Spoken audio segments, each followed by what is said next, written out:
Hello and welcome back to The Slice Show. This is the 38th episode of The Slice Show. Jeez. My name is Joey, and I'm here with one of my best friends, Adrian. Yo! Tyler cannot be here today again due to just life, being busy, work. He's got to get up early in the morning and stuff. But anyways, today we're going to be talking about how influencers and how people in the starlight, How social media in general is kind of affecting youth. yeah, or just affecting people as a whole. Not even it can stretch out to everything. We are bringing you a very serious topic right now. Yeah, Nah, I'm just kidding. But anyways, to start off, how was your day? It was pretty good.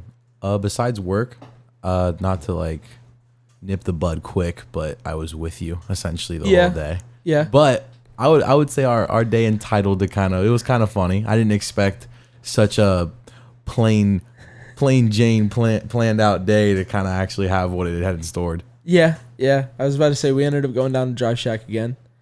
I'm gonna say we didn't just go to Drive Shack. We lost a driver at Drive Shack. Yeah, I lost a driver at Drive Shack. We kind of both. I lost my driver. It was a joint effort. I helped you lose your driver. You lost my driver at Drive Shack. Yeah. Yeah, that's pretty much what happened. I mean, it like I told you, it's something that's gonna happen at some point, anyways. One of our friends, Ryan, it happened to him when we were golfing, and unfortunately, he wasn't able to find his head. Luckily, I was able to see my head about 50 yards out into the driving range. And that's when Mark decided to just run and grab it. Shout out, Mark. I had to disqualify. I love him for it, but I was surprised that he actually did it. I wish we could somehow throw up the clip. We probably could, honestly.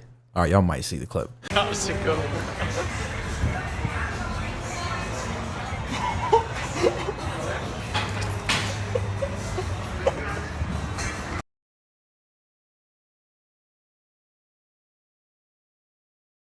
Maybe. No promises. If not, hit us up for it. We'll show it to you. But anyways, so that made that fun. And then we showed the boys a new spot. Ford's Garage. Which I liked it. I say I like it a lot. Yeah. It's one of the few places that, as simple as it sounds, like I know mac and cheese sounds really simple and boring. Yeah. But you can go to a lot of places and get mac and cheese. It's kind of made kind of. I mean, but that's like I got pulled pork. It's like pulled pork is just. It wasn't anything special. It was a pulled pork sandwich. I say, like I said to Mark, the best bar and grill, in my opinion. If you want some simple ass food, they do it the best. Yeah, I can agree with that. But anyways, I mean, to get on into it, what kind of sparked all this is I'm sure all of you have watching. If you haven't seen this already, then we'll be you kind of got to live under a rock. We'll be introducing it to you. No offense. Lil Nas X came out with a shoe. And it was all demon themed and all demonic and very just Let's say it was correlating to his new music video. Yeah, there was 666 pairs made. And they contained a drop of human blood. I put air quotes because you don't really know how true that actually is. I mean, obviously, I didn't see any reports confirming whether there was actual human blood in there or not. Let's say I'm currently trying to find the actual maker, because Nike came out and even said hey, we have them. Before they sued them. Yeah. They kind of came out and cleared the air hey, we don't really rock with this whole demonic theme of a shoe. We would never approve of this. Mm-hmm. And then 3 days later, it was they sued him. Yeah. Which isn't surprising. I mean, that's what happens whenever you It's mischief. Word. Yeah, mischief. I was about to say, it even has the Nike logo on it. Yeah, I'm very confused how they got an Air Max. I mean, they probably just bought a whole bunch of them and then created it themselves. I was about to say, because I'm looking at the shoe. I'm looking at the shoe right now, and if you haven't seen the shoe, it's just a Nike Air Max with just all black. Let's say, am I allowed to show this? I mean, why not? What I say, if you can, we could just show a picture of it on the screen. Yeah, you'll pop up a picture real quick. But it's just a black shoe with all red saying everything, and the thing I think that caught people, black with red accents. But the thing that caught people the most off guard with it was the fact that it has a Bible verse. On it. Yeah. I don't know which one. I kind of forget. It says it on there. I can't remember. I was looking at a picture with the other side of the shoe. Okay. But how do you feel about the whole like vial of blood. I mean, First off, how do you think it's too much? Like, do you think it's too much for a shoe? I don't necessarily think it's true. I don't think there's actually like a drop of human blood in there, personally. Okay, well, besides that, because I mean that is a little like over the top ridiculous. Yeah. Like that could be a little bluff. Yeah. But the 666, the actual the fact that it is like literally a demon shoe. It's definitely resembling like. Oh no, 100%. I won't say full blown. I was about to say, especially when he came out and he also released the other ones, the white ones that said Chick-fil-A on it and said "My pleasure." Like it was all like that was, and they're white with red accents, and it was like a heavenly themed one and stuff like that. It's like. That's kind of that's cap. Yeah, I was about to say it's just one of those things where like it makes me like it's just kind of like why like Yeah. what's the market like because Lil Nas X like what kind of spurred this whole topic of the pod is like his audience is clearly little kids. Yeah, or at did least you see his significantly younger than us? So to preface what I'm about to say, he's been getting a lot of backlash. If we haven't already said that, he's been getting a shit ton of backlash and this. from like big name people. Yes. Now, did you see his rebuttal to all the backlash, though? You showed me it off to like pod. all the people saying like, "Oh, like our kids are watching this," blah blah blah blah yeah, blah, yeah, stuff like that. You said how his answer to all of that was literally like, "It's your fault." No, yeah, his answer was, "It's not my fault." In Old Town Road, like the song that blew him up, he talks about doing drugs. He talks about like You're going down on the drinking devil weed, or something like that. He said he talks about a whole bunch of stuff in Old Town Road.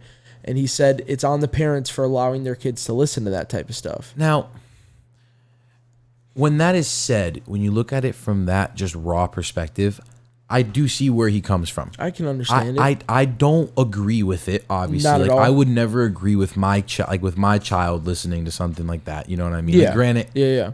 like, sorry, mom, but like when I was like 14, like I was watching Family Guy. I was of course. like Mac and Devin. I think everybody does. But Naturally. it's more so the fact that the parents honestly don't even have control. Like the parents aren't the ones showing them. It's Especially, the fact that Bleacher Report, Sports Center, all these Instagram pages, their favorite YouTube creators, not even their that, like, TikTokers also. I was about to embody say it's more so like you go on, like everybody's on TikTok, especially like the younger generation. Maybe not everybody like in our age group or a little bit older, because we were on like Instagram and all that stuff. It's like everybody's on TikTok, everybody's on Instagram, everybody's on Twitter, everybody's on Facebook. Like no matter what it is. The younger you get, the more screen time you averagely have as well. And the thing with places like TikTok and Instagram and stuff like that is they blow these people up. That's what makes, like, if it weren't for TikTok or Instagram, Lil Nas X wouldn't be anything right now. No. Like, Old Town Road is, like, the fact that Old Town Road was a meme, like, the fact that it was, like, the first, like... Meme culture. Yeah, the first, like, real, like, country, like, trap music, like, that went, like viral. X. Everybody went, oh, my God, like, what is this? And it's like, that's why it went viral. It didn't go viral because it was an actually like crazy good song. Like it was more so a joke than anything else. It was a catchy play on joke. It was a trend. It was literally a trend. Exactly. So it's like when stuff like that, like I wouldn't necessarily listen to like Old Town Road, but it's like you'd go on TikTok, you'd go on Instagram or something like that, and you'd see it. You'd hear it. That's the part where that's out of a parent's control. That's my point. Is it's like you're trying to put something that is your fault on somebody else, and it's like yeah, don't get me wrong, like it happens to Disney stars all the time, where it's like they try to age up, like these Disney stars try to shake their like younger viewers and stuff, shake their demographic a little bit, and it's like that's fine, but it's like at least they do it after like 4 or 5 years. And like they give it time. Like Lil Nas X gave it an album. Yeah, not even a single album and two songs. I was about to say, and it's like don't act like you're not, like don't act like you don't know what you're doing. Like he knows what he's doing. Definitely. He does the things he does on purpose. He knows his audience, how he started it. Exactly. Like he knows what his audience is. There's been plenty of times in the past, I'm sure we could pull them up, where he's controversial. Like, no, not even controversial, where he's geared his content or geared something purely towards the younger audience because it makes like sense. Holiday, that like his Christmas song where he tried so hard to have that blow up on TikTok. Exactly. Like he clearly knows who he has like in his grasp. Yeah, exactly. And it's like, for example, like back in the day when, like, I say back in the day, but it was only like 4 years ago. Like when like the like vloggers were popping off, like when Logan Paul, Jake Paul, like all them Mark were popping Donner. off. Yeah, it's like they knew their audience was young, so they geared it towards that. That's why they tailored their content to that. Exactly. That's why, like, when you watch it now, it's so cringy. And that's why a lot of people back then thought it was cringy. It's because it wasn't geared towards us. It was geared towards the generation right below us. It was geared towards kids.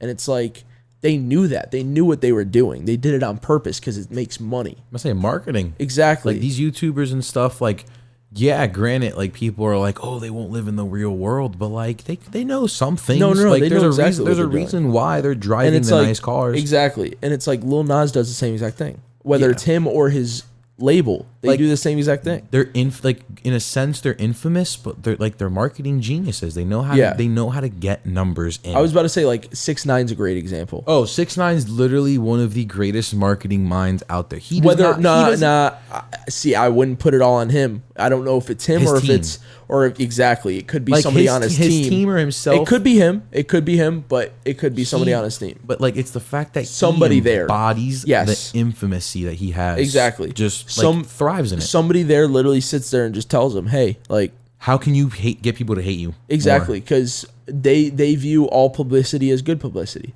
which isn't necessarily true, but to a degree, if you look at it as just numbers, like if you're a nobody, it's true. Yeah, because if you're a nobody, if you're a nobody, any publicity will at least give your name like a little bit of notoriety. Whether it's good notoriety or bad notoriety, you don't care because you don't have any.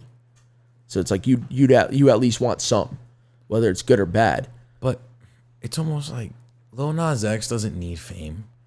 He doesn't need. I don't think he doesn't even need money at this damn point. No, so, but like this is the thing. Like when you have money, it's like you're always striving for more. It just really raises the question of like what influenced this behind Lil Nas X. And you also got to think like if he didn't do something like this, who's realistically other than like kids, who's talking about Lil Nas X? Like it got us to sit here and record a whole podcast about it pretty much. So you're saying this is like a big publicity stunt? Oh, probably. I mean, damn. If that's actually true, like that's like wickedly smart. Oh yeah. But I was about to say there's always like all the time in music there's references, there's like hints, like there's little like granted I don't listen to Lil Nas X neither, enough neither do I. I'm not talking about him himself. I'm talking about music in general. In music in general, there's always little like fucking snippets, hints. Yeah, exactly. But so with the Nike like lawsuit, yes, right? Obviously, I'm assuming Nike's gonna win. Like it'd be pretty damn hard for Nike to lose. What does this result? Because the shoe sold out in seconds. Mm-hmm. It said so. The shoe's which gone. Isn't surprising. The shoe's out there, and I forget the company name, but they made their money. Mischief or Mischief. Yeah, they made their money. So it's kind of like, what can Nike do? Like take the money they profited pretty much, but then the shoes are still out there. Like they can't just they can't just take the shoe. I mean, but that's like how like even though there's a Nike logo on it. Yeah, I mean, but that's like there's booth shoes everywhere. You know what I mean? So like you're pretty much saying they're just gonna be like notable fakes. Yeah. In a sense, like they're a real shoe in a sense because they were. It all depends on how the resale market judges it. If the resale market like views it as like this is such a collectible because it's this and that, then it'll sell for even more. If they don't, then it'll just be something that somebody sits there and goes, "That was cool." But, yeah. Because I was about to say, like, how do you get the legal okay to sell a human drop of blood? First off, like I said, if that's true, you just do it. Nah, I just realized I like quoted Nike slogan. but literally like if you're doing something like that and you know it's something that's not going to be approved because it doesn't get approved, you just do it. Crazy. It's I know. Like, but it's why whose blood is it? How old is it? But maybe that's why it's a company that none of us have ever heard of. Because I don't know about you, but I've never heard of that company. No, I'm not really into the like underground. I don't know if they're underground streetwear. That's the impression I got off the Google search I did off them. But I'm not into like the grunge underground streetwear scene.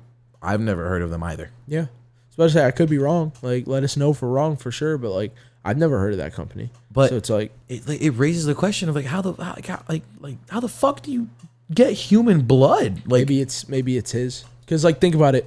If there's one drop of blood or some shit like that, obviously like, it's not going to kill someone if like I was all about of to it say, came from one person. I was about to say, like, if Lil Nas X literally sat there and just like drew like a pint of blood, which they do at like blood drives. Yeah. Not even. He could easily 666 pairs, 666 little drops of bloop, bloop, bloop.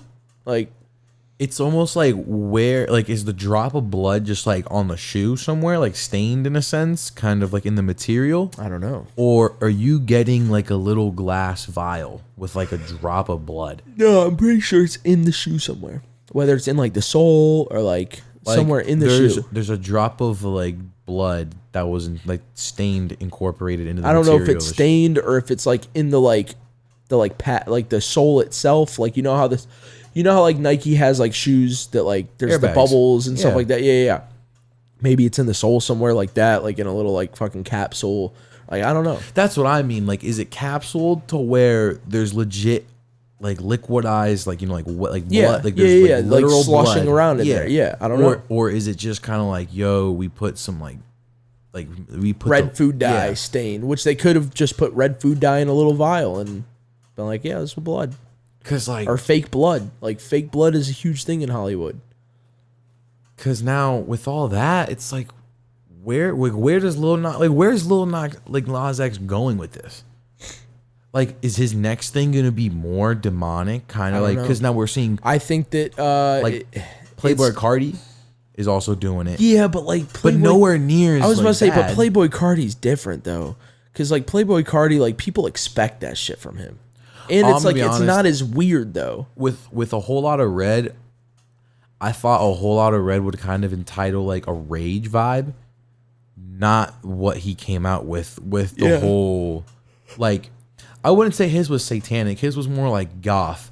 Yeah. Like 100%. He came out more goth grunge. Yeah, which like, is okay, but I didn't expect that either. Yes. Lil Nas X took it on a crazy twist. Yeah. I don't know if have you seen the music video? No, but I've is seen pictures Mulatto? from it, and I know what you're talking about. Like, I've seen clips from the music Like, video. I'm gonna say, I completely understand where they say the music video is inappropriate for kids, at least, Yes. because there's a scene where legit, like, Lil Nas X gets CGI'd as like the devil and like licks himself down, like hella sexual. No, there's it's weird, and it's like if you like, you know, kids are watching that. You know, kids are watching it. You know, kids are sitting there going, "Oh, Lil Nas X just dropped a song." Because you can go look at this. Like, look at like Travis Scott. Like, Travis Scott is like actually a really good example to bring up right now because he just dropped Cacti. Granted, however you feel about Cacti is how you feel about Cacti. Mm-hmm. But like, he targets an older audience, obviously, with alcohol. Yeah. But then he has a whole like weekend event with Fortnite. Yeah. So it's like, Travis, you don't hear anybody complaining about Travis Scott in a sense. And he's dealing with people that are 15 years apart to like 10, 15 years apart. Yeah, but I feel like it's different because he came from the older, he came from an older demographic. Like, Lil Nas X is the other way around, where like his original demographic was young, to whereas Travis's original demographic is older, like our age. I would say more older like us. teens. And then he dipped into the Fortnite kids and stuff like that. You know what I mean? And like, I don't even necessarily like think that. No, you're right. But I more mean it like he can reach out to both demographics, like opposite demographics. And he does it right. Like, he does the right way. Excuse me. He does it. He does it the right way, where it's like he's not sitting there and like. There's never controversy about Travis Scott. I was about to say, as a kid, like, because this is the other thing. These kids that like fuck with Travis Scott from Fortnite now, it's like they can't go and buy Cacti. No. They'd have to get their parents to go and buy cacti. You know what I mean? So it's like, and their parents aren't going to. So it's like there's already like a wall to whereas with this music video, with this stuff, there's no wall for these kids. It's honestly the opposite. Yeah. Since they since social media and the internet has so much freedom, these kids can bypass their parents and get it in their face in 2 seconds. I was about to say, even if they don't go and watch it on YouTube, even if they go on YouTube and get hit with the fucking age gate wall, it's like they can hop on Instagram, Twitter, they could hop on Snapchat, have somebody send it to them. They could hop on Safari or the internet in general and just look it up and find it. It's the fact that even if you don't want to see it, you're gonna see it. I was about to say I didn't want to see that, but I would say I didn't either, and it got to the point to where I literally sat there and went, "Okay, I'm gonna watch this music video. Why is literally every other 5th post on my Instagram, Twitter, and Snapchat subscription stories this like bullshit?" He got a view out of you. That's what I mean. He got a view out of you. Well, that's what I mean. Like that's why I said earlier. Like it's like it might be infamous, but it's marketing gold. Yeah, I was about to say. So it's like it gets clicks, it gets numbers. Yeah, and it's really social media is the huge like catalyst to all of this stuff. In my opinion, I say it's the originator for all of it. Not even necessarily the originator. It's just the fact that like there's never been another time in like all of time. There's never been another instance in like recorded history at least where we have been able to have at our fingertips all the information ever. Yeah. Like, and be able to see stuff like that in an instant. See stuff that you don't want to see stuff that you do want to see in an instant. And like social media, like as an idea, in theory, is great. Like there are very, very, very dope things that happen on social media. I'm really interested to see where this is going. I'm personally glad that we were able to like be inserted in this like social media wave where we are in the sense of time, like born in like our awkward, how we're that like 98 to 2003 like window, how we have both old school and we're witnessing kind of exactly. So I mean, I'm very interested to see where it's going. I think we're in like a boiling over stage. Where I feel like social media is gonna like break the catalyst. Like, it's gonna like burst. Something's gonna happen at some point. And we'll be there to talk about it in a part 2. If you guys want a part 2, let us know. I was about to say we barely scratched the iceberg on this big topic about how horrible social media is and all that stuff. Even though you're seeing this on social media, so it's like it's a double-edged sword. Make sure you are rocking with our social medias. 100%. If you aren't already, go head over to slice.fl main Instagram and the Slice Show podcast for the podcast Instagram, where we do everything, clips, news, and all the other stuff about the podcast. If you like this video, please hit the like button and subscribe, and we'll see you guys in the next one. Deuces!